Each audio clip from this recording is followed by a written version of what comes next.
Welcome to another deep dive. Today we're going to be looking at Malachi 3:10, and I think this one's going to be really interesting for our listeners out there who, are pastors or leading Bible studies or even just really want to understand the Bible better. Yeah, it's a verse that, everybody's heard, but there's so much more to it than kind of meets the eye when you first hear it.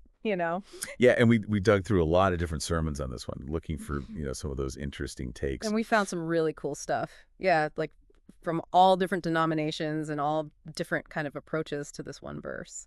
Yeah, Yeah. and one thing that really struck me was how many of these pastors kind of took it beyond the simple give 10% message and Yeah. and really reframed it as like a spiritual discipline, Absolutely. And one of the things that I really loved seeing was how many of them really emphasize that it's not just about the money, it's about the heart. Like Right. if you're giving 10%, but you're doing it grudgingly and you're not really doing it with a heart of generosity and faith, then, what's the point? Yeah. You're not really getting the full benefit of what God has in store for you. And one of the sermons actually, Understanding Freedom Through Faith and Obedience, presented tithing as like a form of spiritual warfare, Yeah, that's right. Yeah. which I thought was fascinating. That's like by tithing, you're not just supporting your local church. You're making a statement against like the forces of darkness that might be trying to hold you back. It's like a declaration of dependence on God. Yeah. You know, I'm not going to trust in my money. I'm going to trust in God. Yeah. Exactly. And that really kind of ties into some of the theological themes that we saw pop up in these sermons. Mm-hmm. Like, for example, trusting God. The blessings of generous giving really dove deep into this idea of God's unchanging faithfulness. Right. It's like by tithing, you're putting God's faithfulness to the test. It's kind of like, yeah, daring God to come through for you. Yeah, like, come on, God, I'm going to do this. I'm going to step out in faith Yeah. and see what you do. Prove yourself. Yeah, prove yourself, God. Yeah. And then aligning finances with faith, principles of financial freedom, had this other really thought-provoking idea about tithing as a demonstration of trust in God's sovereignty. Right. Like, when you give away a portion of what you have, you're acknowledging that it all ultimately belongs to God anyway. Yeah, it's like you're just a manager of God's resources. Yeah, you're not the owner. You're not the owner. That's right. And that can be a real shift in perspective for a lot of people. It is. It's a huge paradigm shift because we're so conditioned in our culture to think of, ownership and possession and having control over our finances. Right. So to let go of that and say, actually, this all belongs to God. I'm just managing it for him. Yeah. That's a big step. It is a big step. And these pastors use some really creative illustrations to kind of help people wrap their minds around that. Yeah. Like in embracing abundant life through surrender and stewardship, they had this really vivid analogy of a monkey trap. Oh, yeah. I love that one. Have you heard that one? I have. Yeah.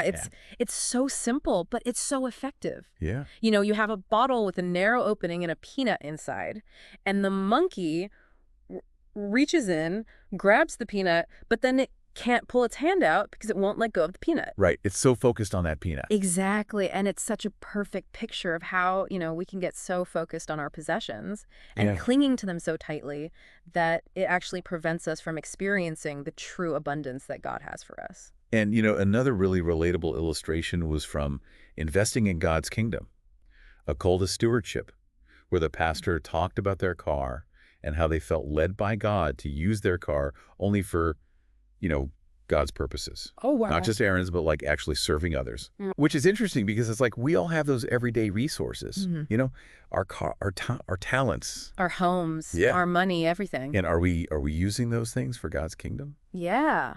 Are we investing in what really matters? It's so easy to get caught up in just our day-to-day routine and forget about the bigger picture. Absolutely. And I think, that's where some of these historical and contextual insights that we found can be really helpful. Yeah, it's amazing how understanding the historical background of Malachi 3:10 can make it so much more relevant to our lives today. Yeah, trusting God. A journey of faith and stewardship drew this really interesting parallel between, the Israelites' commitment to tithing and their efforts to rebuild Jerusalem after their exile. Right. It wasn't just about personal blessings. It was about restoring their community, Right. rebuilding what had been destroyed. Yeah, it was about investing in something bigger than themselves. Yeah, and that really highlights the communal aspect of tithing. Yeah. It's not just about me and God. Mm. It's about being part of something larger than myself. It's about contributing to the common good. Yeah, and trusting God. Yeah. The power of first fruits kind of traced the evolution of tithing from the Old Testament to the New Testament, Mm-hmm. and how it kind of shifted from being this strict law to being, an expression of radical generosity. Yeah, it's like it's not just about meeting the minimum requirement anymore. Right. It's about overflowing with a desire to give. It's like moving from have to get to. Exactly, yeah. And some of these pastors even went beyond biblical examples to kind of illustrate this principle of giving and receiving. Oh, really? Like from giving to generosity, flowing blessings. Shared a quote by George Washington Carver that I thought was really beautiful. Oh, I love George Washington Carver. What did he say? He said, "Nature is God's broadcasting station." Oh, wow. That's so good. Isn't that good? It's so true. Yeah, it's like God's abundance is all around us. Yeah, you just have to open your eyes and see it. Yeah, if you look at nature, it's like everywhere. And so if that's true in the natural world, how much more true must it be in the spiritual realm? That's right. And that's what we're going to talk about more in the next section. Okay, I can't wait. I'm excited about this one. Yeah, me too. All right, let's take a quick break and we'll be right back. It's really amazing, how these pastors use these sermon illustrations, to really make these concepts come alive for people. It's like painting a picture with their words. It is, yeah. They're creating these memorable images that stick with you long after the service is over. Yeah, and some of them get really creative, like in transformative stewardship, trusting God through generous giving. The pastor used this metaphor of God's reservoir of grace. Oh, wow. I thought that was really powerful. Yeah, it speaks to the limitlessness of God's love and provision, It's like it's an inexhaustible supply. And they went on to describe tithing as like opening up these windows of heaven, allowing God's blessings to just flow into our lives, which kind of goes back to that idea of reciprocity we talked about earlier. It's not just about us giving to God. It's about God pouring back into us. Yeah, it's a two-way street. Yeah, and those blessings don't always have to be financial, right? Right? No, absolutely not. Yeah. It could be peace, it could be joy, it could be wisdom. Yeah, it's guidance, protect, all those things that you can't put a price tag on. Yeah, and one illustration that really resonated with me was from generosity, trusting God over material wealth. And they talked about the widow's offering. Oh, yeah, that's a classic. Yeah, it's a classic story, but it's so powerful. It really highlights the heart behind giving. It's not about the amount, it's about the sacrifice. Right, it's the percentage of your heart, not the percentage of your income. Yeah, and it really challenges us to examine our own motives. Are we giving out of duty, or are we giving out of a genuine desire to partner with God?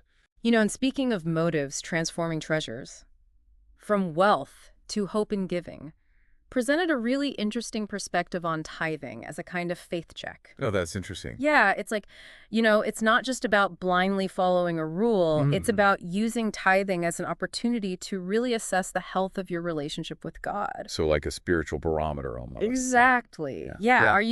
Are you holding on to your money too tightly? Are you letting fear dictate your financial decisions? Or are you truly surrendering your resources to God's control? That's a tough question. It is. It's a tough question, but it's an important one. And, it wasn't all about individual spirituality either. Right. Several of these sermons really emphasized the communal impact of tithing. Yeah, from giving to generosity. Flowing blessings use this really great metaphor of a pond versus a river. Oh, I like that. Yeah, a pond is stagnant, it's isolated, but a river is constantly flowing outward, connecting to a larger source. Yeah, it's giving life to everything around it. Exactly. And that's what our generosity should be like. It should be like a river constantly flowing outward, nourishing others, connecting us to God's abundance. It's not about just checking off a box, Right. It's about actively seeking out opportunities to bless others, to be conduits of God's generosity in our communities. And that's where understanding the historical context of Malachi 3:10 can be so helpful, trusting God. A journey of faith and stewardship talked about how the Israelites' commitment to tithing was directly tied to their efforts to rebuild Jerusalem after their exile. Right. It wasn't just about personal gain. It was about investing in something much bigger than themselves. Right. It was about restoring their community, their shared heritage. And that really underscores how tithing can be this powerful force for social transformation even today. Absolutely. It can empower us to address injustice, to support those in need, to build a more just and equitable world. And trusting God. The power of first fruits highlighted, that shift from the Old Testament to the New Testament, where tithing is no longer about following this rigid law. It's about embracing the spirit of radical, heartfelt generosity. Yeah. It's about exceeding expectations, giving out of love and gratitude, not obligation. It's like moving from a transactional mindset to a transformational mindset. Exactly. Where our giving flows from a heart that's been touched by God's grace. Mm-hmm. And it's so interesting how some of these pastors, went beyond the Bible to find illustrations for Malachi 3:10. Oh, yeah. Like what? Like, from giving to generosity, flowing blessings. Used a quote by George Washington Carver. Oh, yeah. And they said that nature is God's broadcasting station. I love that. Which I thought was just beautiful. Yeah, It's like a reminder that God's generosity is woven into the very fabric of creation. Yeah, it's all around us. Yeah, and if we just open our eyes, we can see it. Yeah. And if it's true in the natural world, imagine how much more true it must be in the spiritual realm. That's a great point. That's what we're going to unpack in the next section. So we've covered a lot of ground, looking at all these different ways that pastors are preaching on Malachi 3:10. Like a masterclass in preaching. It really is. But now I think we need to shift gears a little bit and talk about, what this means for our listeners. Right. How can they take these insights and actually, craft compelling sermons or lead, engaging Bible studies? How do you apply this stuff? Yeah, exactly. Because it's one thing to admire someone else's sermon, but it's another thing to internalize these ideas and make them your own. Absolutely. And I think one of the most important takeaways for me was this emphasis on tithing as a test of faith. It's not just about blindly giving 10%. It's about stepping out in trust, even when it feels risky. And several of the sermons really hammered home that point, like generosity. A heartfelt journey of trust and giving really stood out to me. They talked about how the Hebrew word for test in Malachi 3:10 actually has this connotation of challenge. Like a dare almost. Yeah, like a dare. It's like God is saying, put me to the test. Yeah. See if I don't come through for you. I double dog dare you. Yeah, exactly. And that takes a certain level of boldness, yeah, to actually put God on the line like that. It does. It requires us to confront our own fears about money. Our own insecurities. Are we really willing to let go and trust that God will provide? That's a tough question. It is a tough question. And the sermons made it clear that the blessings that come from that kind of radical trust can be extraordinary. Oh, absolutely. And it's not always about material wealth either. Right. It's about that deep sense of peace and joy that comes from knowing that you're in alignment with God's will. And another key theme that came up was this idea of tithing as a declaration of trust in God's sovereignty. Aligning finances with faith. Principles of Financial Freedom did a great job of unpacking this. Yeah, they really emphasized that when we tithe, we're acknowledging that everything we have ultimately belongs to God. We're just stewards of his resources. It's humbling, It is, yeah. It's a real perspective shift. to think that we're not really in control, Yeah. even of our own finances. But you know what? It's also incredibly liberating. How so? Because when we surrender that control to God, it frees us from the burden of trying to manage everything ourselves. Yeah. We can rest in the knowledge that he's got it all under control. And that allows us to be more generous, with what we have. Absolutely. Because we realize it's not really ours to hoard anyway. Now we can't really talk about Malachi 3:10 without talking about blessings. Right. It's right there in the verse. It's front and center, test me in this and see if I will not throw open the floodgates of heaven and pour out so much blessing that there will not be room enough to store it. Yeah, that's pretty enticing. It is. But, it's important to remember that those blessings might not always come in the form that we expect. Right, yeah. Trusting God with our finances. A Journey of Faith made a really good point about that. What was that? They said that the Hebrew word for wealth in this passage actually translates more accurately to sufficiency. Interesting. Not necessarily like riches. So it's not about, becoming a millionaire. Right. It's about having everything you need to live a life of purpose and abundance. And that abundance, can manifest in so many different ways. Yeah. Financial provision, yes, but also peace, joy, strong relationships, opportunities to serve others. It's about trusting that God knows what we need. And he'll provide for us in his way and in his timing. And as we wrap up this deep dive, we want to leave you with one final thought to ponder. Okay. Generosity. A heartfelt journey of trust and giving introduced this really interesting concept of Mammon as a false god. Yeah, that age-old tension between serving God and serving money. Right. And in a culture that's so obsessed with material wealth, it's so easy to get caught up in that pursuit of more, more, more. Yeah, we're constantly bombarded with messages, Yeah. Telling us that we need more stuff to be happy. But ultimately, as these sermons reminded us, true fulfillment can only be found in God. So here's the question we want to leave you with. How can you, as a pastor or a Bible study leader, help your congregation to align their hearts with God's priorities in a world that's constantly tempting them with material wealth? It's a challenging question. It is. But it's a question worth asking. Absolutely. And we hope this deep dive has equipped you with some fresh perspectives and some creative tools to bring Malachi 3:10 to life. To make it relevant to your people. Yeah, and to inspire them to embrace a life of generosity and trust in God. Thanks for joining us. We'll see you next time for another deep dive.